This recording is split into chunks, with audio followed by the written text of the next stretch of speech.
The moment she said those words, my world tilted. "Honey, I want to go to a swingers club." My coffee cup froze in my hand. My mind went blank and I just stared at her, wondering if she was joking. But her eyes told me she was dead serious.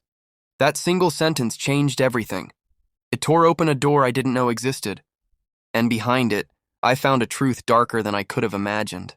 But she had no idea that by saying those words, she had just written the first line of her own downfall. I'm Michael, and I thought I had a normal, happy marriage. We'd been married for 8 years, built a comfortable life together, had weekend movie nights, shared secrets, all the usual things a couple does. Or so I believed. For months, though, I noticed small changes in her. My wife, Sarah, started dressing differently, spending more time on her phone, and getting home later than usual.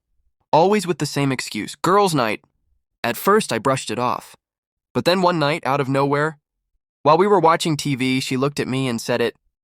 "Michael, I want to go to a swingers club." My heart dropped.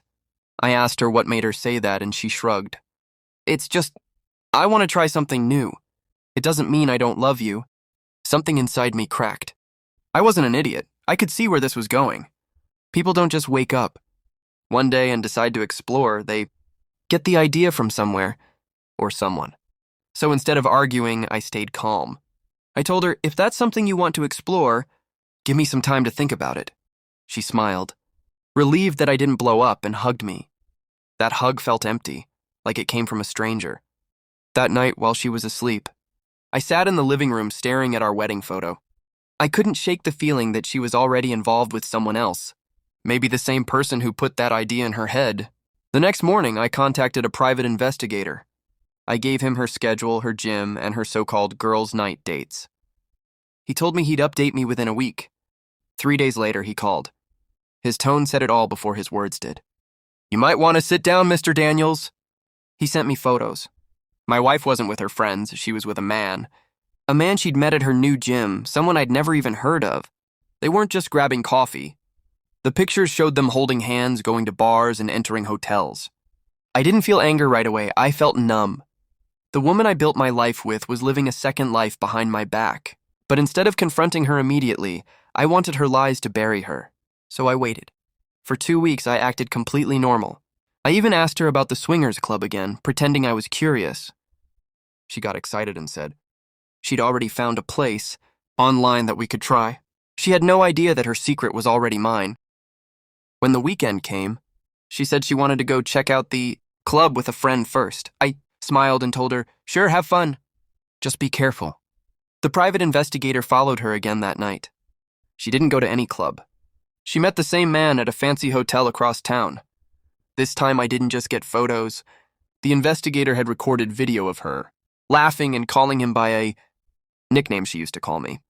That was the final straw. I contacted my lawyer, printed all the evidence, and made one last move before ending everything.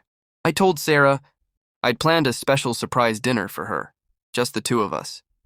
She was thrilled, thinking I was finally giving in to her idea of an open marriage. The night of the dinner, I rented a private room in a restaurant. When she arrived, the table was set with candles, roses, and a folder sitting in the center. She smiled and said, "What's this?" I looked at her calmly and said, "It's the truth." She opened the folder and froze. Inside were all the pictures and video stills. Every lie, every betrayal, printed and staring back at her. Her face went pale and her hands trembled. "Michael, I can explain." I cut her off. "You wanted to explore, right? Well, now you can without me." She broke down, begged for forgiveness, said she didn't mean for it to happen. But I had heard enough. I handed her the divorce papers right there. Within a month, everything was finalized. I walked away with the house and most of our savings thanks to the evidence I had. She left with regret. And the man she cheated with? He dumped her within weeks. Turns out he was married too. And when his wife found out, he had to crawl back home to save his own life. Months later, Sarah called, crying, saying she made a huge mistake and wanted another chance. I told her calmly, "You already took your chance, and you lost it the day you asked to go to that club." Then I hung up and never looked back. Sometimes the best revenge isn't shouting or fighting. It's silence, proof, and walking away while they drown in the truth they created. If you liked the video, please subscribe and turn on notifications.